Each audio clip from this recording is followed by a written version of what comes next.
like a ray of sunshine. So pretty. I just saw her. I didn't see her. You look like an Easter egg. You know what? Something's got to keep you smiling when you've got two people inside of you. This is true. So there are three of you in this chair. Three of you. Exactly. And you're here, which always makes us so happy. Well, I am here. I am back.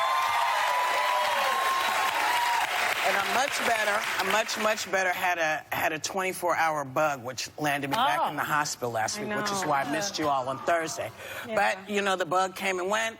It's gone. I seem to be doing well. I'm here.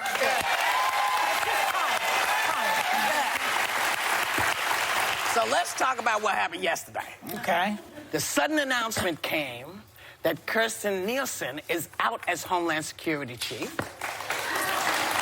Yeah, well, I'd hold that applause. I'd hold on. And you know who tweeted that she's leaving, and Nielsen followed up by claiming she resigned. But insiders say the person who's really running the show is the new president, Stephen Miller. Oh, yeah, President Miller, this is all in his plan. And he pushed her out. Now, to take it even, supposedly it's going to be even tougher, the stance at the border.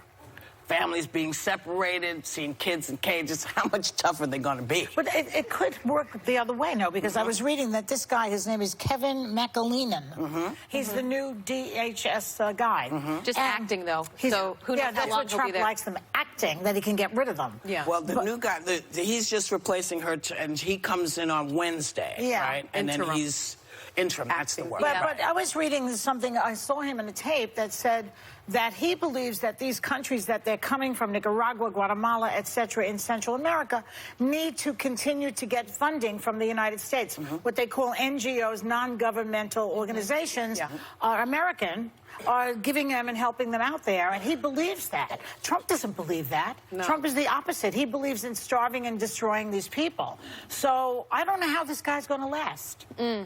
Well, I don't know if he's going to be in there. He's not being placed there permanently, I don't believe. Problem is there are so many acting directors right now, right? Even Mick Mulvaney, who's chief of staff, is acting. And that's my biggest issue when these stories break is, one, how do we get good people in these jobs? And it's getting tougher and tougher when you're just firing people. Well, you need better, qualified people. Better person. But two of the big things that he promised, he hasn't gotten done. And I think it's a real insecurity. The border wall.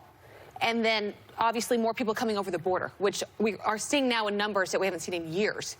As much as people don't like Kirstjen Nielsen, and she'll always be remembered for the separation of families, it's not her fault that we're seeing these numbers come in. A lot of them have to do with the policies. A lot of them have to do with what's going on in their countries and the lack of support from Mexico. It's a much bigger problem. But to just shoo her out and expect that someone like Stephen Miller or someone that's going to be tougher is going to solve the problem. I don't know what they're going to do to these kids. What's fascinating to me is that I believe she sold her soul because she did become the face of separating babies from their parents. We now know that it's going to take about 2 years to even find out the true extent of this horror.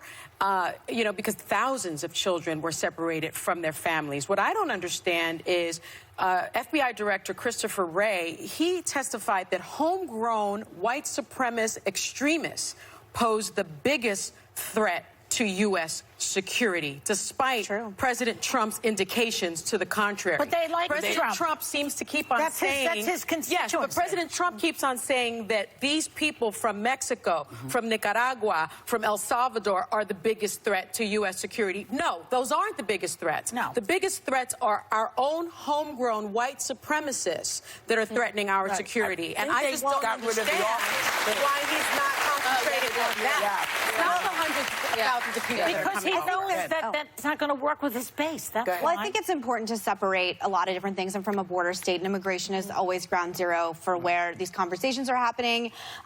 President Obama's DHS Secretary Jay Johnson said, we are truly in a crisis. There were 4,000 apprehensions in a single day. I know that 1,000 overwhelms the system, and I can't even begin to imagine what the 4,000 a day looks like. Last month alone, we had 100,000 migrants that were apprehended at the southwestern border. That's the highest number in over a decade. So there is a crisis at the border. border. How to deal with it is where the conversation goes one way or the other.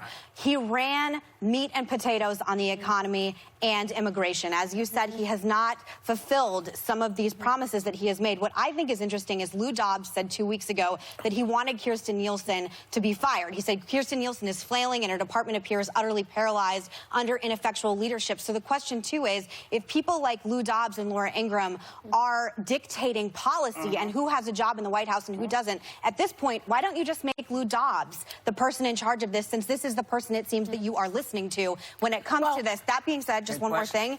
This is a hardline issue for people who live in border states. Many friends of mine, this is the #1 and only issue. And if we sit here and act like there isn't a crisis, that it's crazy people living in border states that think that there's a crisis, that is a winning ticket for Trump. Like I just said, this guy who's coming in wants to help those countries. That's the way to solve the problem. Keep them there happy or whatever. Solvent, give them a house, give them food, help them, help their children. Give a Nicaraguan stop the crime rates. Well, we've had a bunch of liberal guests who do not want to send in aid I at listen all. to you. Let me just finish.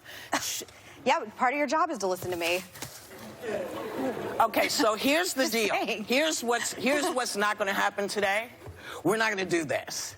Everybody gets a conversation piece. Everybody gets to say their piece, and we don't need to comment if we don't like what we're hearing. Just let folks talk. Yeah. So finish what you're saying. I forgot what it was now. All right. Well, I think we can all agree, though, that the president being able to take responsibility for where we are, you are commander-in-chief, and just putting the blame on other people and saying it's their fault and firing one after the other, that doesn't solve the problem. Looking in the mirror and saying, you know what, I'm in charge, I'm on top, I've got to take some responsibility for what's going on in And this I also country. wish he would stop demonizing these people that are coming here for a better life, that are coming here for safety, that are coming here for asylum. And those people that are here that are undocumented, that are paying taxes, that are paying, that are making this country, I think, in many ways, a much better. That was the point I was going to make. So to the asylum point, Yeah. these people have the right to come here and seek asylum, correct? Yes, they do. She was fired, according to what I just saw, or left, because she was going to not do that, not say to them, you can't come in. And he was annoyed with her because she didn't want to break the law. Well, let's tell you this thing. You know, he said the country is full. He did say that. Yeah, Yes, he said did. the country is full. Yeah, he did. So if you're pregnant, Where do I go? You're taking we'll up be too right much back space. with more Hot Topics. You're taking